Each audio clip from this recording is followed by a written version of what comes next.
Online शिक्षा से जुड़े बड़े प्लेटफॉर्म बैजूस की मुश्किलें काफी बढ़ गई हैं। जांच में ईडी को बड़ी गड़बड़ी मिली है। ईडी को 9,000 करोड़ रुपए की गड़बड़ी मिली है बैजू के अकाउंट्स में। इस साल की शुरुआत में ईडी ने तलाशी ली थी कई बैजूस की और उसमें ये बड़ी गड़बड़ियां हैं 9,000 करोड़ की ये मिली हैं। तलाशी में कई आपत्तिजनक दस्तावेज, डिजिटल दस्तावेज बरामद हुए थे। हमारे साथ हमारे सहयोगी मुकेश हैं। मुकेश, क्या जानकारी मिली है? बैजूस की मुसीबतें पहले से ही कम नहीं थी? देखिए, बिल्कुल जो बैजूस है वो एक एजुकेशन पोर्टल चलाती है और इस कंपनी की जो जांच है वो फीमा के तहत ईडी कर रही थी और जांच में पाया गया कि बैजूस ने करीब 9,000 करोड़ की जो फीमा का उल्लंघन है वो किया है, यानी कि ये सारा पैसा भारत सरकार को जमा करना होगा।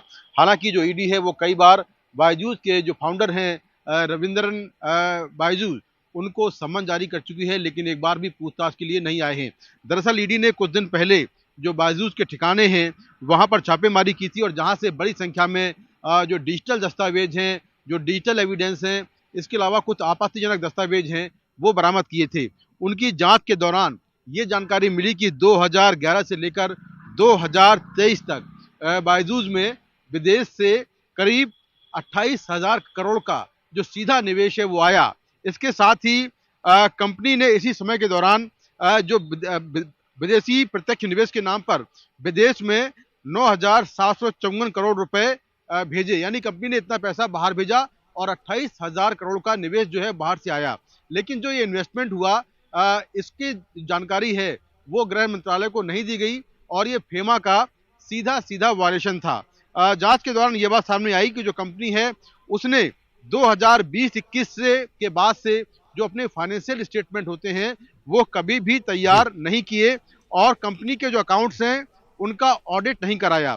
साथ ही ये भी जानकारी मिली कि कंपनी के द्वारा जो आंकड़े दिए जा रहे हैं वो आंकड़े जो रियलिटी है यानी कि जो वास्तविकता है उससे काफी अलग हैं। इस तरह से जो ईडी है वो लगातार इस मामले की जांच कर रही थी और बैजूस के जो फाउंडर हैं रविंद्रन बैजू उनको इसके बाद ईडी ने पूछताछ के लिए बुलाया था, लेकिन कई बार नोटिस देने के बाद भी एक बार भी वो पूछताछ के लिए नहीं आए हैं।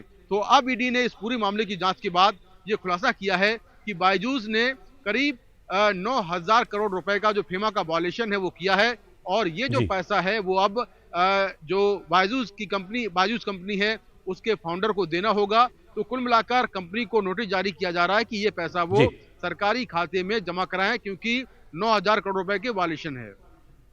बहुत बहुत तो शुक्रिया मुकेश इस पूरी जानकारी के लिए। तो बैजूस रविंद्रन की मुश्किलें काफ़ी बढ़ी हुई हैं, कई अनियमितताएं सामने आ रही हैं उनके कारोबार में।